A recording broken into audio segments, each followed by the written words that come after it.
రంగారెడ్డి జిల్లా అబ్దుల్లాపూర్పేట్ మండలంలో బాటసింగారం రైతు సేవా సహకార సంఘం ఆధ్వర్యంలో ఎరువుల గోదాంను ఇబ్రహీంపట్నం ఎమ్మెల్యే మాల్రెడ్డి రంగారెడ్డి ప్రారంభించారు. రైతుల సంక్షేమం కోసం పనిచేసేది కాంగ్రెస్ ప్రభుత్వం మాత్రమే అని ఎమ్మెల్యే మాల్రెడ్డి అన్నారు. ఇక ముఖ్యమంత్రి రేవంత్ రెడ్డి ప్రతి రైతుకు 2 లక్షల రూపాయల రుణమాఫీ అమలు చేసి రైతు పక్షాన నిలిచారని అన్నారు. రైతులకు ఉచిత కరెంట్ తీసుకొచ్చింది కాంగ్రెస్ పార్టీని అని అన్నారు. గత బీఆర్ఎస్ ప్రభుత్వం 10 సంవత్సరాల కాలంలో 10 లక్షల కోట్ల రూపాయల అప్పు చేసిందని ఆరోపించారు.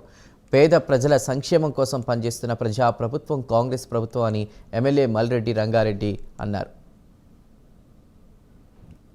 లక్షల రూపాయల రుణమాఫీ ఏదైతే చేసిండో అందరికీ వర్తించే విధంగా, బ్యాంకు ఏది ఫైనాన్స్ చేసినా పర్వాలేదు, అందరికీ వర్తించే విధంగా ప్రభుత్వం ఒక నిర్ణయం తీసుకుంది.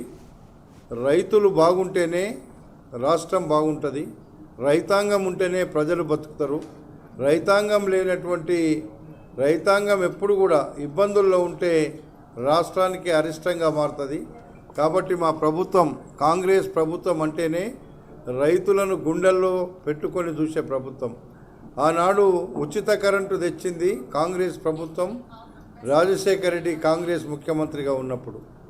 ఆనాడు కరెంటు ఇచ్చింది బ్రహ్మాండంగా రైతులకు కాంగ్రెస్ ప్రభుత్వం. కానీ గొప్పలు చెప్పుకునేది చాలామంది.